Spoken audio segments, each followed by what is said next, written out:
Nick speaking, and welcome to this video, Eldar Learning Curve, and in this video we're looking at War Walkers. So just a quick note, new Eldar Codex potentially coming in June. So I'm going to ramp out these videos, get them finished up, ready to basically redo them again when the new Codex comes out. So courage and honour if you're watching. There's going to be loads and loads more Eldar videos coming up for you. I know you love Eldar, and I know one day you'll be collecting them. Just as a side note, courage and honour, you should definitely go over and check his channel out and subscribe. I shall put a description in, a link even in the description. Okay, so anyway, back to War Walkers. So I have my old mini here, which was painted up for me very generously and very well painted up by Dunk 1978 Banker. Again, link in the description. But putting him aside, I have some of the new models. I've only got 2 out, but I have 3 in total. And from a modelling point of view, I've very similar to my Wraith Lord actually. I've pinned the guns on these rather than magnetising them, just because it seemed an easier option with the mounting system. And I've actually pinned the top section on as well. Just got a little pin in there, if you can see that. Yeah, there you go, little pin. Little hole in there, and basically I did that because it's easier to paint it and it's easier to store it, so twofold really. And then the side sections where the guns mount into, they move as well, so I can just sort of change the pose. Now it may seem like these are a little bit loose, but once they're actually painted up, this connection is going to be much more secure than it may look on the video at the moment. And it's very, very playable, very easy to store, and makes it obviously interchangeable. Right, so let's have a look at the Mini. Now, unlike the Wraith Lord, which we just had a look at, where you have these 2 gun options, with the Wraith Lord, if you put 2 on there, it makes them twin linked. Not on this beauty. So basically, if you have 2 scatter lasers, you've got 8 shots. Now, that's pretty awesome, and although there are some, I know some people like to use bright lances and star cannons and stuff. For me, there is only 2 combos. It's either dual scatter lasers or dual shuriken cats. So I would say if you want to keep the cost down a little bit, the cats are quite useful. The cat's very good if you're flanking the unit, because that is an option, because you're going to be much closer. So the 24-inch range isn't going to make too much difference. Okay, you'll be dropping like 2 shots, but it's a little bit cheaper as well. But for me, the scatter laser is the best option. You've got 8 shots there. You've got 36-inch range, strength 6. Pretty awesome little shooting platform.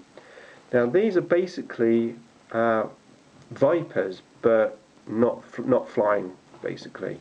So they have very, very similar stats to the Vipers. Armor 10. But they're not open topped, which is their advantage. But unlike the Vipers, they're obviously not very quick moving, being on foot.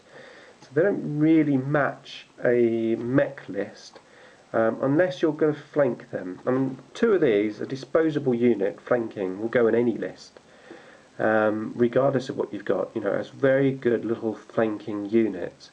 Don't expect them to come on and wipe out your opponent's army and last the whole game. But they can certainly come on, get a key sort of unit and destroy it. They'll probably die the turn after, because they will attract attention. But they're quite useful for flanking in any army. But the main reason, or the main use that people use these for, the best that they can do, is to have a Farseer guiding them. And the reason for that is they only have ballistic skill 3. So you need 4s to hit. So regardless, I mean, even if you had 3 of these beasties here, 8, 16, 24 shots, and hitting on 4s, so only 12 potentially get through. But you get those guided with a Farseer, and you're looking at even more go through. 16 shots got to go through potentially, and strength 6. You know, this is a massive fire platform. So Farseer guiding them is a really, really good bonus. If you happen to have them in cover, get that Farseer giving them fortune. It's actually quite useful as well, helping to keep them alive. If they do get shot at, let's face it, they are going to die. Only 2 hull points each, and as I said, they're armor 10. So you've got to bear in mind the fact that although they are an awesome unit, they are not exactly tough. They are going to go down. A little bit like the Wraith Lords as well with these, I suppose. If you've got target saturation for your enemy to shoot at, so target choices, and you can sort of get them to shy away from shooting these for a couple of turns. Maybe they might want to shoot at your Wave Serpent with your Fire Dragons in that you've just sort of driven fast into their deployment zone, put them right next to their Terminators. They've got other stuff to deal with. Well, these have got much better chance of surviving, so that is worth bearing in mind.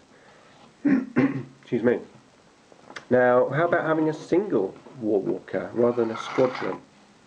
It's an option, it's cheap. I would say the only way that a single War Walker works is to flank it, and I do have that in one of my lists. Just a single unit, about 65 points. He can come on, he can shoot whatever your enemy's got in the backfield, Longfangs or Whirlwind, if anyone plays Whirlwinds anymore. Imagine a Whirlwind just hiding behind a piece of terrain. You come on, just blast it to bits. Very useful to have a single one just flanking, but just bearing in mind that's what it is a disposable unit, just a little distraction, rather than when you have 3 of these and you put the points into them, you're looking at a serious unit that you do really need to protect and try to keep alive, really. Right, okay, so I think that's it. Spirit Stones, don't think we need to talk about that really. It's not worth having a Spirit Stone on these guys, so don't bother taking the points, paying the points. Okay, that's it for this video, and the next 2 videos are going to be moving on to stuff I actually have painted. So we're looking at the Valken, and then we're going to look at the Fire Prisms.